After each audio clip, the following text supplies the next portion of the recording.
नमस्कार. आपली आजची रेसिपी आहे इडली सांबार. इडली बनवण्यासाठी मी रेशनचं 3 वाट्या तांदूळ घेतलेला आहे.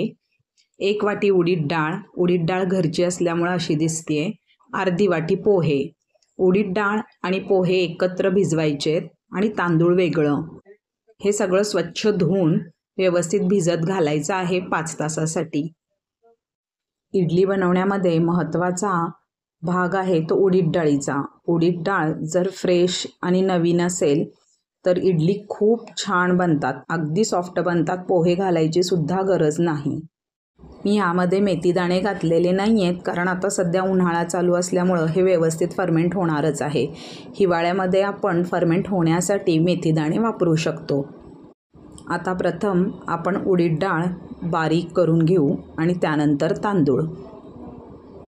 हे बॅटर फार घट्टही बनवून ठेवायचं नाही आणि फार पातळही नाही, बरोबर मीडियम करायचं. जसं आता मी मेथीदाण्याबद्दल बोलले तसंच आता उन्हाळा असल्यामुळं आपल्याला रात्री हे बॅटर भिजत घालताना मीठ घालण्याची गरज नाही आहे. हिवाळा असता तर आपण रात्री बॅटर भिजत घालताना नक्कीच मीठ वापरायला हवं. त्यामुळं दुसऱ्या दिवशी सकाळपर्यंत बॅटर चांगलं व्यवस्थित फर्मेंट होतं.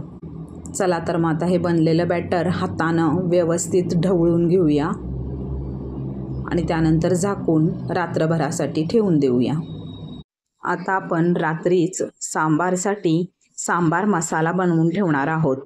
तर त्याच्यासाठी मेन 2च इन्ग्रेडियंट्स आहेत, धने आणि मिरे.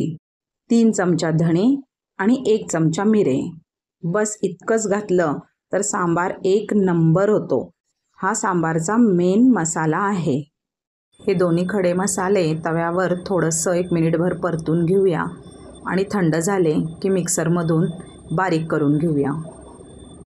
धने आणि मिरेची पावडर बनवून घेतलेली आहे. राहिलेला व्हिडिओ उद्या सकाळी. पुन्हा एकदा सर्वांना नमस्कार. आता सकाळचे 7 वाजलेले आहेत. तुम्ही पाहू शकता आपलं बॅटर किती मस्तपैकी फुलून वर आलेलं आहे. आता आपण सांबारसाठी डाळ शिजत घालणार आहोत. तर त्यासाठी गॅसवर कुकर ठेवलेला आहे. त्यामध्ये स्वच्छ धुतलेली तूर डाळ गावाकडची असल्यामुळे त्याच्यात काहीशा साली दिसत आहेत आणि अगदी थोडंसं तांदूळ, उडीद आणि हरभरा डाळ एक 15-20 मिनटं आधी मी भिजत घातलेलं, ते सुद्धा मी ह्याच्यामध्ये शिजत घालते आहे. आता ह्याच्यामध्ये कांदा, टोमॅटो, थोडंसं 2 थेंब तेल, हळद आणि मीठ घालून आपण ह्याला 4 शिट्ट्या करून घेणार आहोत. पाण्याचं प्रमाण हे डाळीपासून 1.5 इंच इतकं ठेवलेलं आहे. आता कुकरच्या 4 शिट्ट्या होईपर्यंत आपण इडली वाफवायला ठेवूया. इडली बॅटरमध्ये मीठ घालून घेऊन बॅटर हलक्या हाताने हलवून घेऊया. हे बॅटर खूप मस्त फर्मेंट झालेलं आहे, तुम्ही बघू शकता. आता इडली पात्राला तेल लावून घेऊन त्याच्यामध्ये बॅटर भरून घेऊया. इडली पात्राचे जे साचे आहेत ते ठेवताना असं ठेवायचं आहे की खालच्या इडलीवर वरच्या इडली पात्राचे जे 3 होल दिसतात ते आले पाहिजेत. आता इडलीच्या भांड्यामध्ये अर्धा ते 1 इंचापर्यंत पाणी ठेवूया आणि पाणी चांगलं गरम होत आलं की हे इडली पात्र त्या इडलीच्या भांड्यामध्ये ठेवूया आणि एक 10-12 मिनटं हे चांगलं वाफवून घेऊया. आता इडली वाफेपर्यंत आपण सांबार बनवून घेऊया. कुकर आता थंड होत आलेला आहे. डाळ छान शिजलेली आहे. आता आपण फोडणी घालून घेऊया. त्यासाठी गॅसवर एक पातेलं ठेवलेलं आहे. त्यामध्ये 2 चमचे तेल घातले. तेल गरम झालं की मोहरी घातली आहे. मोहरी तडतडली की त्याच्यात आपण खूप महत्त्वाचा इन्ग्रेडियंट सांबार मसाला घालणार आहोत, जो आपण घरी बनवलेला आहे.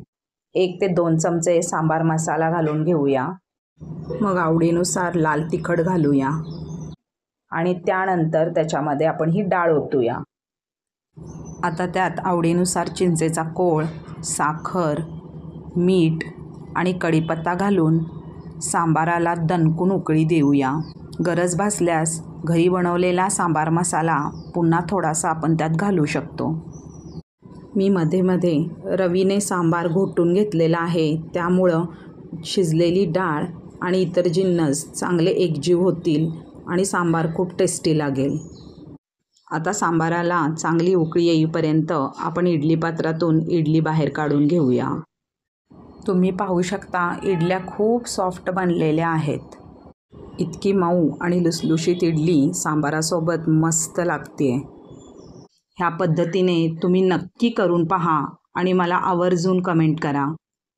तुम्ही संपूर्ण व्हिडिओ पाहिल्याबद्दल खूप खूप धन्यवाद.